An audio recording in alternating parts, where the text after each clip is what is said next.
up this CD ukulele. It's featured in one of my videos before, but oh yeah, birthdays and everything. But I wanted to tell you about this particular character I met yesterday to get your feedback. Most of the people I meet doing guitar and ukulele and cello and violin work are nice. I meet some great people, even through Craigslist, Facebook Marketplace, and other avenues. Get into some great conversations. But every once in a while I meet a questionable character, let's put it that way. So I had this altercation, not really an altercation, but an interlude with a chap yesterday. Let's call him Bob. He looked like a Bob. His name wasn't Bob, but Bob will do for this video. And Bob contacted me on Facebook Marketplace, which is sort of like Craigslist, sorry, about not about this one, but about a ukulele that I was selling, entirely made of rosewood.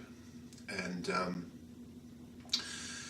like a lot of people on those sites, Bob just couldn't get around to coming and looking at the instrument.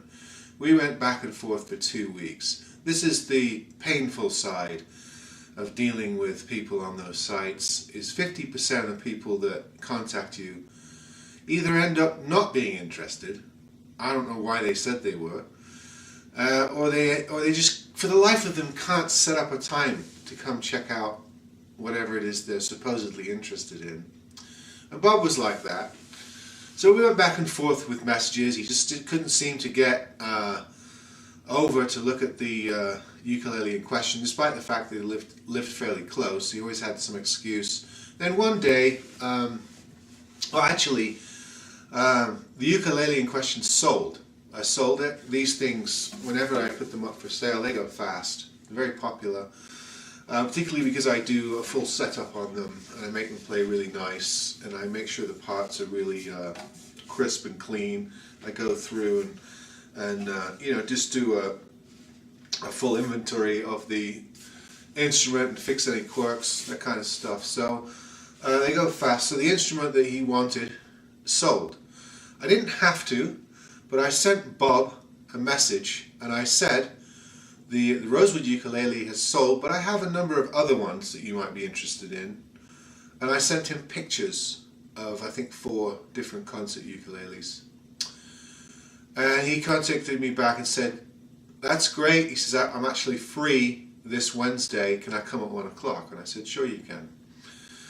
So old Bobby shows up relatively on time. He's an old fella, big burly old fella. Big white beard, and he comes to my door, but he doesn't want to come in. He says he'd rather talk to me out in the garage. I thought that was a bit strange, so I put some ukuleles under my arms and met him in the garage. And I start showing him these ukuleles, and he's absolutely not interested. He doesn't even look at them. Doesn't even want to look at them. He wants the one all made of rosewood, and I told him, well, I told you that one sold. And so he gets really upset and uppity about the fact that it sold. Obviously, he'd made a trip, not very far, but he'd made a trip, and he wasn't going to get the one he wanted. So I pointed out to him that I did send him a message, and he went to his phone and checked his messages, wanting to catch me out. And of course I saw my message and I pointed on his phone and said, there you go, the rosewood ukulele has sold. I have these other ones. I didn't have to do that. Most people on Craigslist and Facebook Marketplace are not going to do that. When something sells, it sells. They're not going to give you a courteous note. But I do. I try to be nice. So he's really upset. And I said, well, what's wrong with these other woods? This is a spruce maple. This is an ash, all ash model. This is a spalted maple, flame maple. Here's one made of pear wood, and I have a color one as well. Wasn't interested in it. It had to be the exact one that he first contacted about. And I said, well, you only want a ukulele if it's entirely made of rosewood, nothing else, no other wood, no other composition. I said, that's not even a traditional hardwood to make a ukulele out of. It's quite rare. In fact, I don't think a lot of companies do it. But that's precisely what he wanted. I said, well, I have this. I have a nice cedar top tenor with a rosewood back. And he begrudgingly said, I'll look at it. And so I had to go in and fetch it because he wouldn't come in my house. And I showed it to him and he poured over it. I found out that moment he couldn't play them, couldn't play the ukuleles. But he fashioned himself, or he claimed to be some sort of luthier. He used the word luthier, although it was rather vague exactly what he did.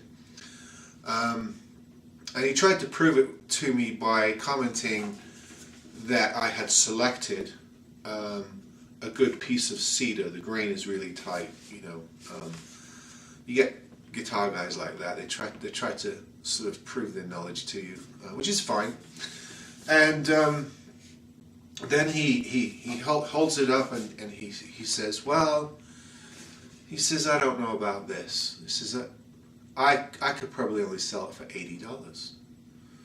And I said, that's funny. I says, I've sold, you know, hundreds of these things, and I have no problem, you know, getting my cost. This one is $120, and the other ones he was looking at were $100 with a deluxe geek bag. I said, I have no problem getting that. He tried arguing with me. And then while he was arguing about that, he's looking at the headstock.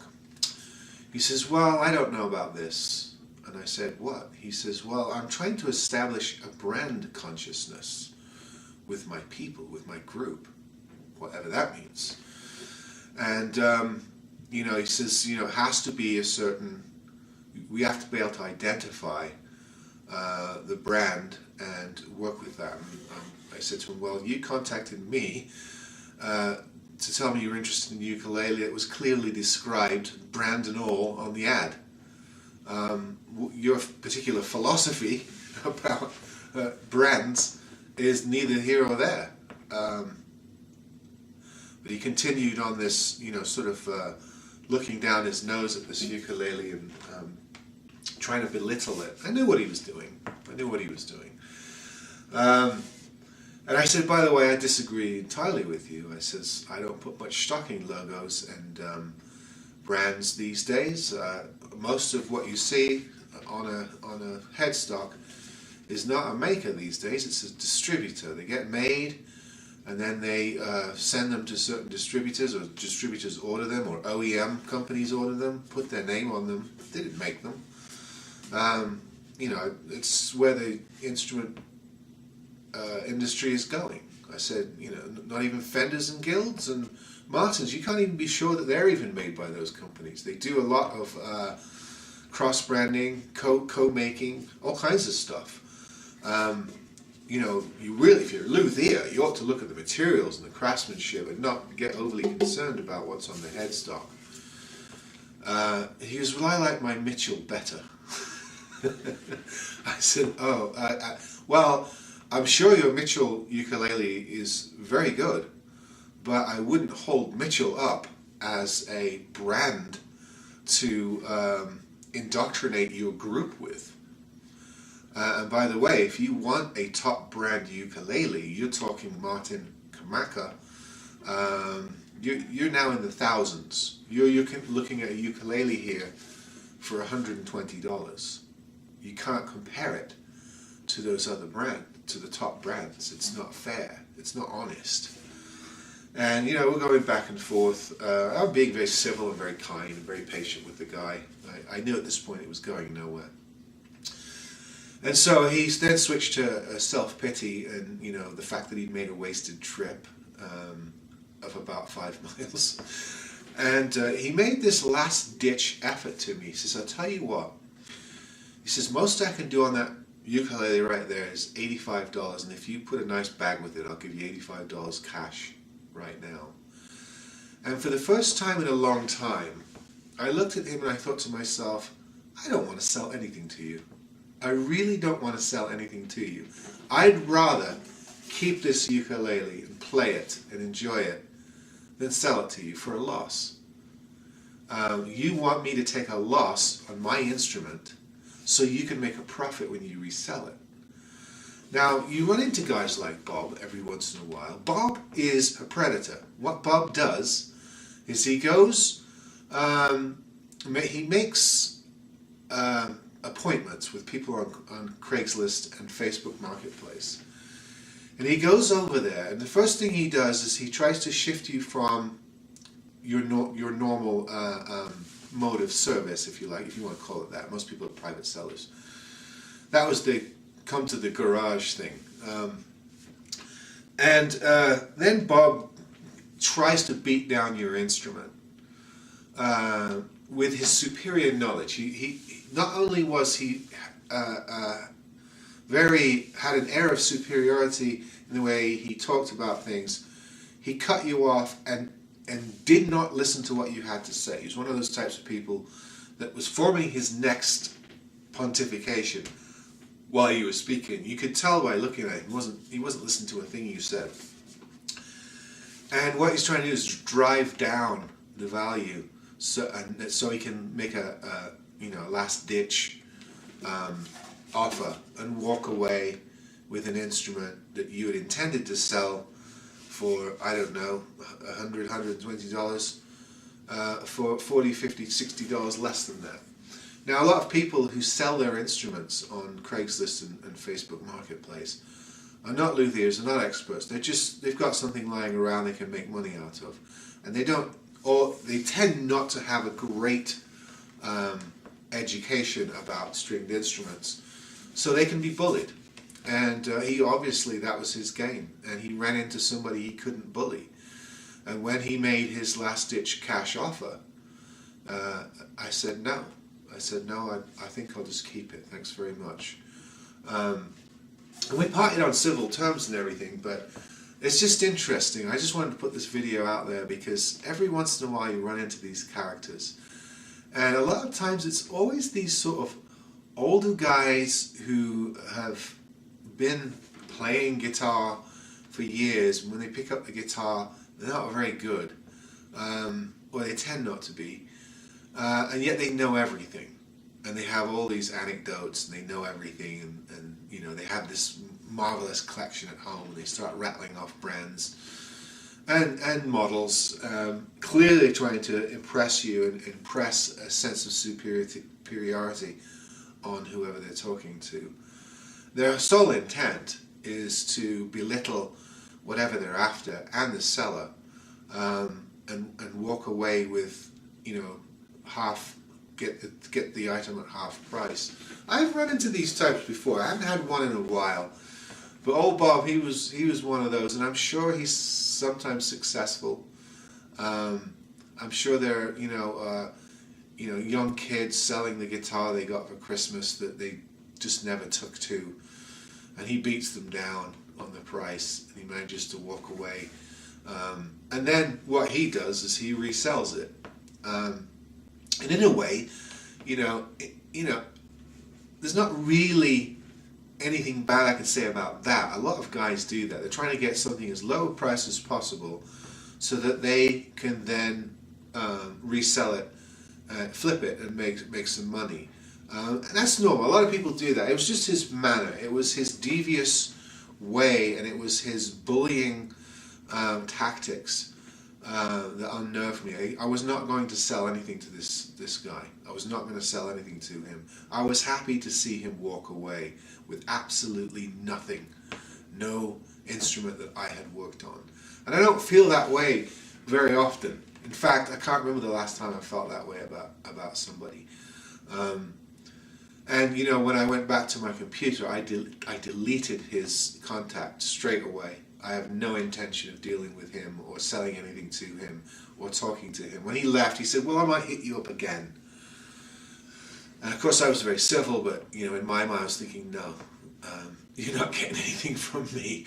Not with that approach. It's just not going to work. I'm not going to be bullied into taking a loss or you know, giving away something I've worked on for less than I paid for it before I worked on it. I'm just not going to do that. It's not going to work. So hopefully he got a bit of a lesson, you know, when he left empty-handed.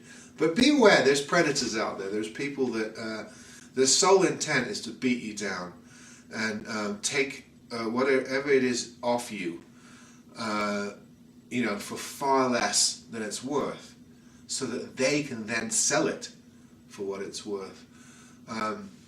You know, and really, a guy like that, if he's a true luthier, he should be able to find sources for his own material. He should be able to find stuff like this, like I do, and fix it up, and you know, make his small profits on honest work, not trying to grift other people. You know, make profits off of that sort of approach. So that's my video today. I just wanted to talk about that. Oh, Bob, you run into these Bobs, don't you? Beware of them. Know their tactics. Know their game. Be civil, but you know, let them jog on. Let them leave empty-handed, and find somebody who really appreciates whatever instrument you're selling or working on, and sell it to them. Okay, see you next time.